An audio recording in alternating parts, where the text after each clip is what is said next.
This is the Detroit Sports Podcast Network.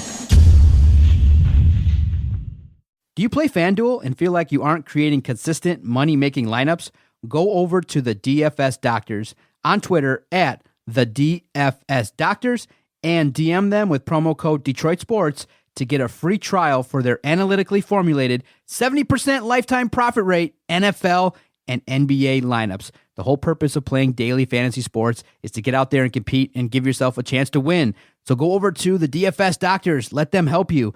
They have analysts on staff that look at the best optimal lineup that you can put out there to win money. So why not take advantage? At the DFS Doctors, promo code Detroit Sports. CBD is a game changer sweeping the nation. This hemp extract is the natural way to elevate your mood, eliminate aches and pains, reduce anxiety, and keep you sleeping all night long. It can even cut your workout recovery time in half. Get in the game today with 20% off all orders of CBD and lavender products from Lavender Lane, a lavender farm located right here in Milan, Michigan. Just go to lavenderlanemi.com today and enter coupon code Detroit for 20% off your entire order. Guys, look, these amazing products are infused with calming lavender to maximize their effectiveness, meaning your CBD items only take minutes to take effect, which is way quicker than those pills you were about to swallow. On top of it, they are perfect for men and women. Lavender Lane has lab-tested CBD creams, tinctures, and roll-ons that are perfect for any situation, even if you're on the go. Put your health back in your hands by heading over to lavenderlanemi.com and entering coupon code Detroit for 20% off your entire order of CBD and lavender products. What do you have to lose? Your satisfaction is guaranteed or your money back. So if you need lavender gifts for your loved ones or just looking for the natural way to ease your discomfort with CBD, go to lavenderlanemi.com and use coupon code Detroit to unlock these miraculous benefits of CBD and lavender. That's lavenderlanemi.com. And remember, use coupon code DETROIT for 20% off your CBD and lavender products from Michigan's own Lavender Lane.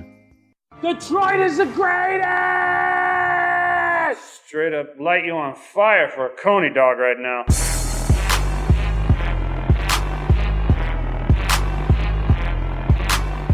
Darren McCarty comes back with Neiman in front of him. McCarty draws. McCarty in. McCarty scores! He makes them a goal!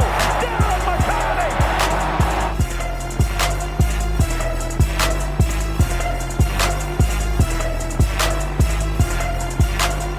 Stafford takes, throws, end zone, Calvin, touchdown, Detroit Lions!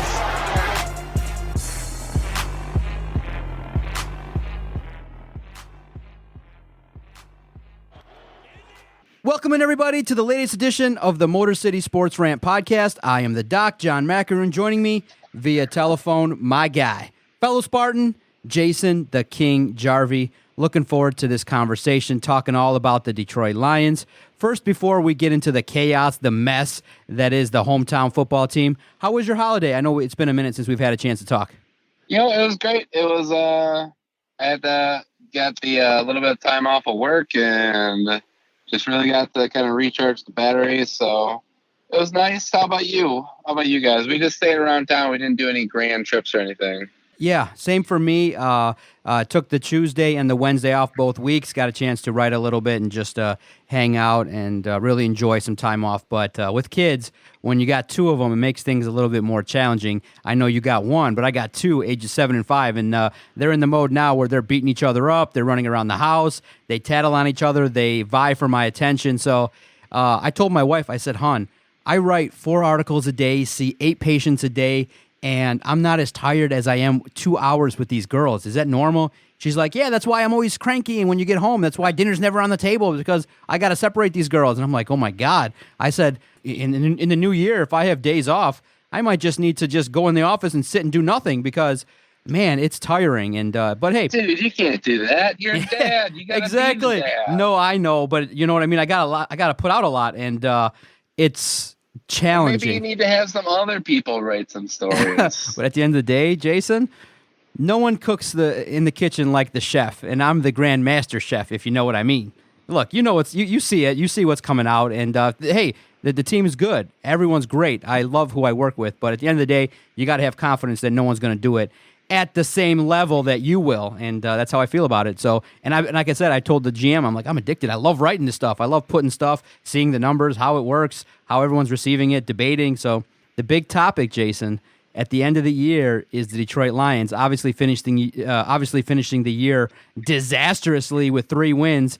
Bob Quinn and Matt Patricia come out and they address the media, and everybody's pissed off. They now hold the 3rd selection, and on Monday, Tua lit the wick, and it's now been ignited because not even 24 hours later, we're talking, and you got national media saying that the Lions potentially could take him at 3. People are discussing, well, maybe Stafford isn't it at all. You got national media looking at it, and people actually, it's a fair debate to have. If Tua is healthy, if he clears out, that of course it's predicated on his health, but if he has these workouts and he wows, and his arm strength is massive, and he's playing well, speed is good, no indication of lingering issues with his health. If Tua checks out, any scenario, you'll be okay if the Lions draft Stafford's replacement, Tua Tagovailoa, 3rd this year's NFL draft. I mean, I would need to see him do everything.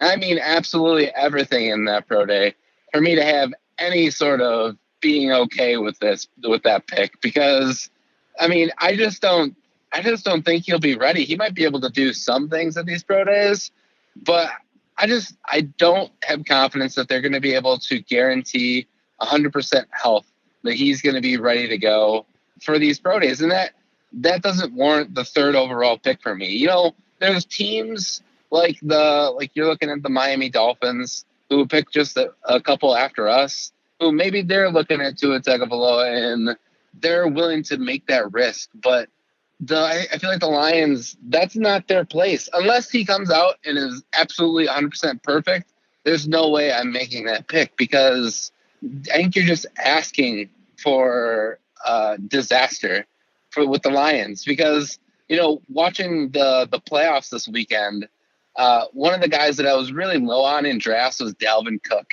And when he's not hurt, he's been a really great running back for the Minnesota Vikings. And I texted with my brother, and I'm like, what is it? Is it, you know, I didn't like Cook coming out of the draft, but I was also viewing him on the Lions. So is it just that Dalvin Cook is that good, or is it that the Lions make players that bad?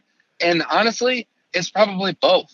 Okay, so I look at it and I say, I'm going back and forth. I'm not definitive yet, in my opinion, because, you know, I'm okay with moving on from Stafford, but my dream scenario would be that he wows, Tua wows in his pro days and his workouts, and then for some reason Cincinnati wants him, and they fall in love with him, and they draft him number 1, because then 2 is Washington. They take Chase Young.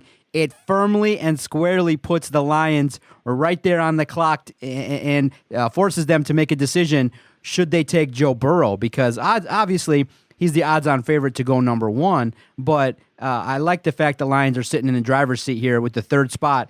You know, that's not the question. That's not an answer to the question. You asked me, do they take Tua? And you said, oh, I want the Bengals to take Tua, and I want Joe Burrow. That's not the question. That's not the question you asked. No, for me personally, if they take Tua, I think that the health thing scares me a little bit too much. I obviously am skeptical. My mind is clouded because of the fact that it's hard for us to imagine a player coming in and lighting it up. You know what I mean? Because at the end of the day, I would imagine he might turn out to be Matt Leinart instead of Lamar Jackson based on the Lions' history. And then if he goes somewhere else, if he gets drafted by Miami, and then he's going to become the next Lamar Jackson. So I want a quarterback. I want them to take Stafford's replacement and let Stafford mentor him. But at the same time, in a win-now mode, when you're desperate, I just don't see it happening. So I see the best scenario for the Lions. I want them to trade back, find someone that wants Tua, that needs that quarterback, and you find ways to get multiple draft picks. This is the year to do it, because if you're in win-now mode, if you can get 2 first-rounders, then you take that opportunity. So sitting here today talking to you, I'm not really thrilled or down with the Lions taking Tua at 3. I mean, absolutely. I mean, that's you wanna hope that somebody's gonna give you a mass of draft picks for that number 3 because they really want Tua.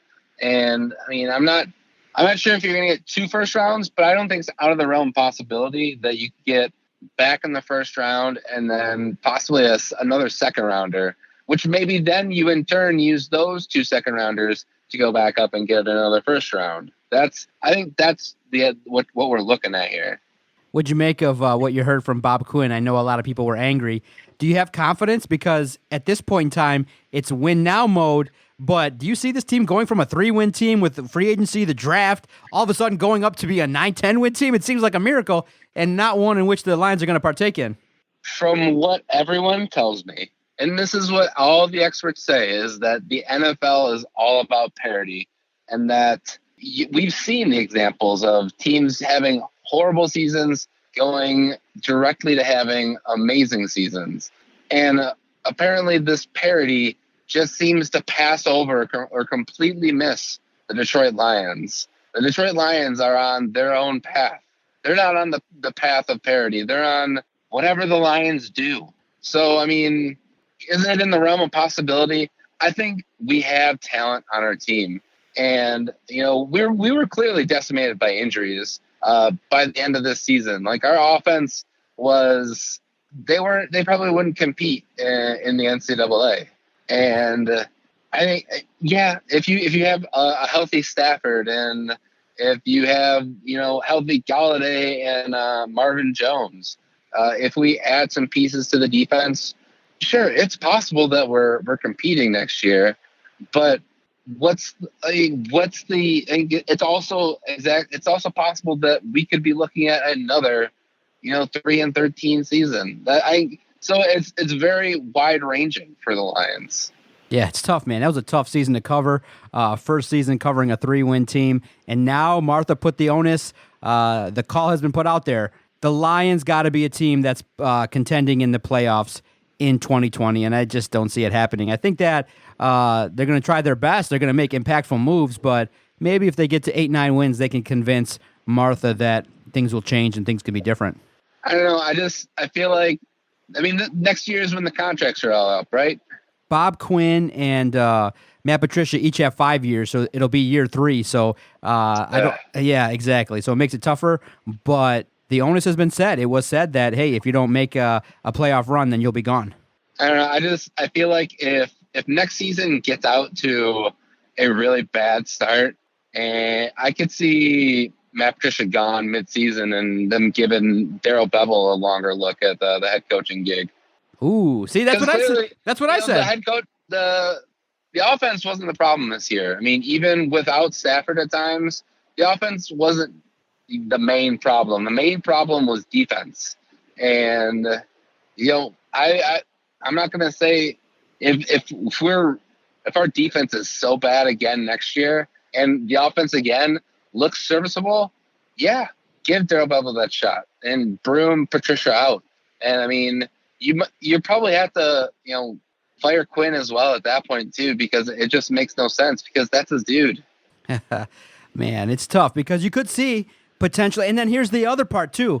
Matt Patricia had a coaching staff, and he brought people in, and unfortunately, as a result of a 3-win year, Matt Patricia basically had to broom out a lot of his staff. So you're going to have a brand new coaching staff in essence, and you're going to try to bring everybody up to speed, and you allow Matt Patricia to bring in a whole new wave of coaches to try and fix this thing. So that's why a lot of people just ain't confident at this point in time that everything can be turned around. So that's just the way it is right now. A lot of skepticism. A lot of people are talking about the draft and things like that.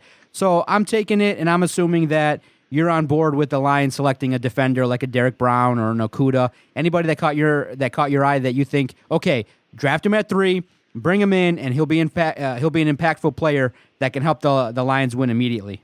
I mean, Okudah is the guy who kind of jumps off the paper. A guy I like, who I would be a candidate to trade back and get, you know, amass some picks. I like the safety Grant Delpit. I know people like him. I'm not necessarily sure if he is the first round talent or maybe later in the first round. I really like that guy as a safety. I think he could be a game changer. You know, in terms, the type of person I would like to have is, you know, a pass rusher. And I think last year would have been the year to really get that guy, and instead we end up with TJ Hawkinson. So I think Derek Brown would probably be, Actually, Derek Brown is probably the safest pick, so that's probably the way Bob Quinn will go. I feel like aside from Hawkinson, who might have been like the Bob Quinn, Matt Patricia type guy, that was definitely a reach there. But I think in previous drafts where you see Taylor Decker and Frank Ragnow, those aren't necessarily reaches; those are safe picks. And I think at 3, Derek Brown is probably the safest pick you can take with that pick without trading back. Derek Brown, I think that's probably the name they're going to take. If they decide to take Okudah, what decision do you think the Lions are going to make knowing that it's win now? Do you think they keep Darius Slay, or is that a name that if a second rounder is offered on draft night, they move on from him? I think you have to get a little bit more than just a second-round pick for Darius Slay. And I mean, fans would be livid if they don't get enough back for him. So, I mean, that's kind of one of the reasons why I'm a little weary of getting Okudah. I think Slay, he's a proven cornerback. How many years does he have left? I think, it would be a good pair, but I think you have to go safe. You have to get the best possible player for your defense right now, and who's going to make the biggest impact. And I think it's hard to really a defensive back. Yeah, he can in the best cases. He can shut down a wide receiver, but if you can't stop the run, the run is really where the game starts. And if you can't stop the run, it doesn't really matter. What'd you make of the Lions season? Obviously, we're looking back, 3-win year, disappointing. I looked at it like I'm not disappointed as much because they do, in fact, get that high draft pick. It's going to be important what they do with it. But outside of the disappointment of watching it week in and week out and trying to come up with ideas as to how to cover a team that basically is, not that interesting. But at the same time, I think the future could be better if Bob Quinn and Matt Patricia could bring in some talented individuals. If they hit on the draft, I think there's an opportunity for a slight turnaround, at least an improvement next year. You got Stafford back. You got a couple running backs. If you add to that, if Marvin Jones, Kenny Galladay can continue to emerge, you're probably going to replace Danny Amendola. The signs are always there, but at the end of the day, the reason why nobody has faith and hope with the Lions is because of the fact that Bob Quinn typically hasn't, he's been about 50% in terms of hits and misses. So there's a chance at number 3 to really change the course of the franchise if you make the right pick. So that's why I'm not as mad, but at the end of the day, I think I'm a guy that starts low in terms of my expectations. I don't think much of the organization right now, so it doesn't, sting as much, especially with the fact that once Stafford went down week 8, everybody knew the season was done.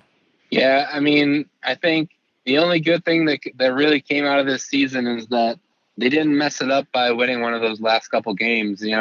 It was a little scary there for against the Packers in the last game that, they might win this game and, mess up your draft spot.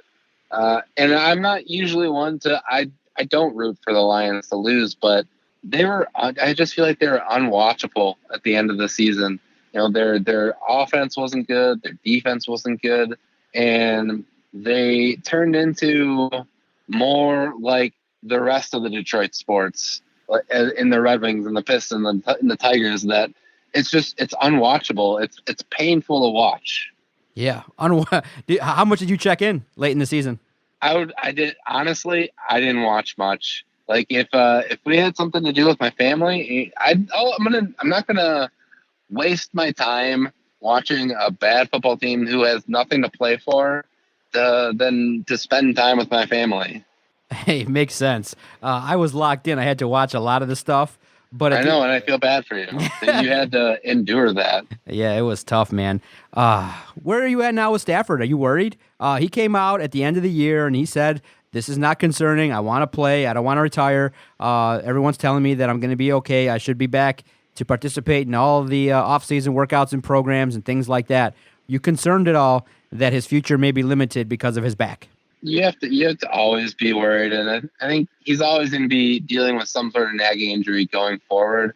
It's just going to be the severity, and it's not like the guy's back is going to break immediately after he gets hit. But yeah, if you don't protect him, Stafford's going to get hurt more often. But I know, he knows how to play, and I feel like Stafford, we go back and forth, every couple seasons, is Stafford done? He looks a lot better now.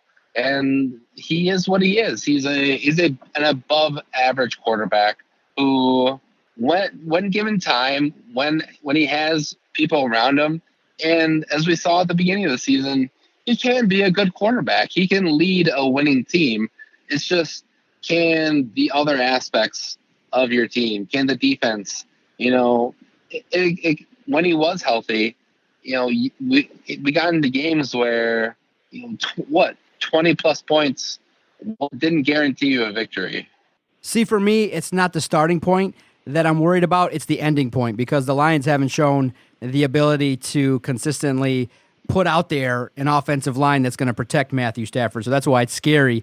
I just think that he's one hit away, one bad miss. You put a rookie out there, if one missed assignment happens and Stafford takes that crunch, forget about it. It's night-night. So that's why I'm scared tremendously regarding the future of Matthew Stafford. And that's why I think a lot of people are clamoring for Stafford to basically mentor someone younger than him. Look, at the end of the day, his career is going to come to an end at some point. If you draft someone that's a realistic option to put out there in 2 or 3 years, Stafford will be 35, and if he hasn't won anything, then unfortunately, he's got to be aware that the organization is going to look elsewhere. So if in the second or third round there's a quarterback that's out there that potentially can come in and be a guy that can really learn from Matthew Stafford, then I'm all for it.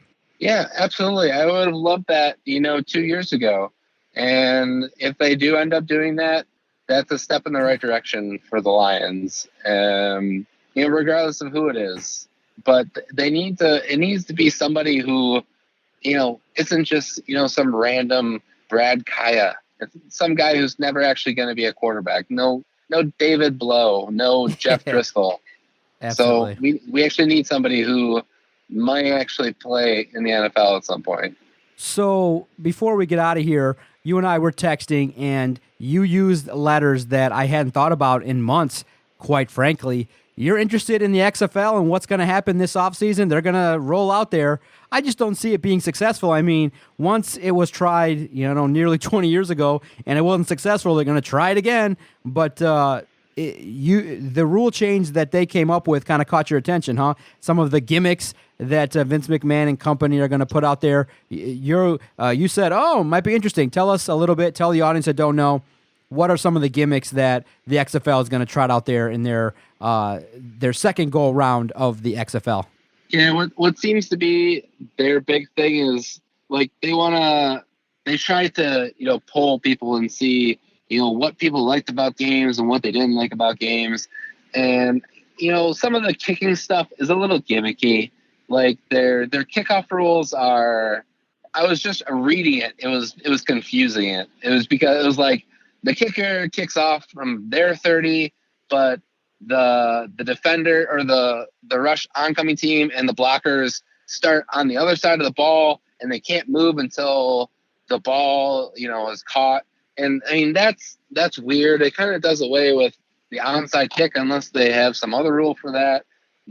They have rules for punting to try and do away with coffin corner kicks and fair catches, which again is weird. It's like, why don't you just do NFL Blitz, the old arcade game? But I think that the two rules that really kind of caught my eye were they had the extra point and the overtime rules. And from my understanding, so for the extra point, there's no kicking. It's just like you can get 1 point for a play from the 1 yard line, 2 points for a play from like the 3 yard line, and then a 3-point extra point for a play from the 10 yard line. And those are, obviously, you score a touchdown, you get those points. And I mean, it's interesting. It's definitely gimmicky, but what it is more interesting than is watching all the NFL kickers miss those extra points. Because I feel like, yeah, it's definitely easier when they were kicking the extra points from, the 2 yard line. But it's not fun watching kickers miss these like 30-yard, extra points. Those are supposed to be, gimme. And, if a defense does happen to block it, then, it is an accomplishment. And now, you kind of chalk these games up to fate as the more skill. So I think it's an interesting thought process, and I'll be interested to see that in play. I mean, what do you think about that one? I'll talk about the overtime in a second. When I look at the entire XFL, I have a hard time when, the NFL does so well in terms of a couple things. Yeah, you can change kicking and change the punt return and all that good stuff. But, I know they're trying to be the alternative, but when has, doing things different than the NFL really worked? So I get it. Yeah, I look at it and I say, just copy the NFL, put out what fans want to see is good football, and maybe the one thing you could do is just to say that our referees are going to make good calls and they're not going to botch situations where they can look at things and then come up with the wrong call, a la what happened with Minnesota. I mean, that was a push-off, and they review it and they say that's not an offensive pass interference. That's hand checking. When everybody that watched it saw that that was a push-off by Rudolph. That was no doubt a push-off, and they don't call it. So I'm shocked by it 100%, and I would say that the XFL, I just don't see them making enough money and making enough headway to get year 2. I think it's going to be another one and done. Yeah, it's possible. I like the overtime rule, though. It's as opposed to just it's closer to the college overtime because, I mean, will you agree with me that the college overtime is better than the NFL?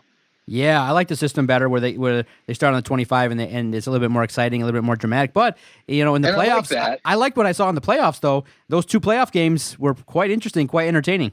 But I honestly, I do like the college format, and I think this is more it's like combining the college, but also with almost like a soccer or NHL shootout where they basically get 5 tries from I think the 5-yard line, and it's like you score, you get a point, and it's like the first of 3 or the best of 5, however it's going to be. I'm interested to see how it turns out. I mean, it may suck, but I think really what the XFL is lacking is star power. And I mean, if you want me to brainstorm one way that they could stay around, maybe they need to go out and give Antonio Brown a boatload of money, and then they'd actually have a star in their league. Exactly. I've enjoyed the conversation with Jason. We're going to give the Spartans one sentence each. They finished the year 7-6 in a meaningless bowl game. They won the Pinstripe Bowl. Hey, if you're going to play Wake Forest, might as well win. I'm disappointed that 2020 started and there's been no announcement of staff changes. Mark D'Antonio had another disappointing year. It's unfortunate that Brian Lewerke went out the way that he did, kind of with his tail between his legs, 7-6. Didn't live up to any expectations, and it's just disappointing all the way around. And there's no real confidence yet that Mark D'Antonio is going to turn it around because all the supporters, all the bigwigs up at Michigan State, all they do is shower him with love and talk about what he did in the past, when what you and I want to know about is what you're going to do in the future. So I sit here, obviously, after that season, quite disappointed. I'm in the same boat like you are with the Lions. I just tuned him out a little bit in that offense was disappointing. The loss to Michigan, the continued mistakes that were made. I just thought that the 2019 season is a microcosm of what's going to come in the future because recruiting is way down. They're nowhere near the conversation of talent being brought in as Ohio State and Michigan right now. When you ask about, one sentence, and honestly what comes to mind is that we are on the beginning path of swinging back to early 2000s Michigan State. We're swinging back to where we're a basketball school. We're not even talking about football anymore. We're praising Tom Izzo. Hey, have you seen our basketball team? Our basketball team consistently does good. Oh, don't worry about our football team. Our football team, they'll have a good season here and there. They may beat Michigan every other 3 years, and that's where we're the pendulum is starting to swing. If they don't do anything to stop it, it's just going to keep going, and it's going to keep snowballing. And I don't want that to happen. I have zero faith right now that Michigan State will do the right thing. Enjoyed the conversation. Look, we're going to do this a lot more. I'm going to track you down. I'm going to bring you here, and we're going to talk on the telephone, whether it be Monday, Tuesday, Wednesday morning, whatever day. We're going to do a lot more. We took our vacation hiatus, We're going to bring the noise each and every Tuesday here on the Motor City Sports Rant. Thanks, Jason. Later, dude.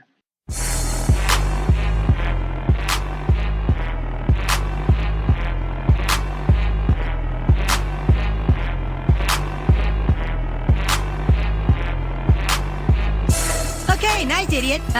You. Bye-bye.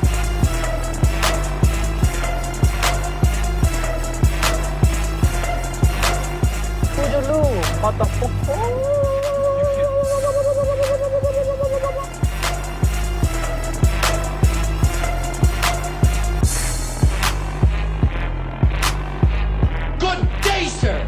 I said good day.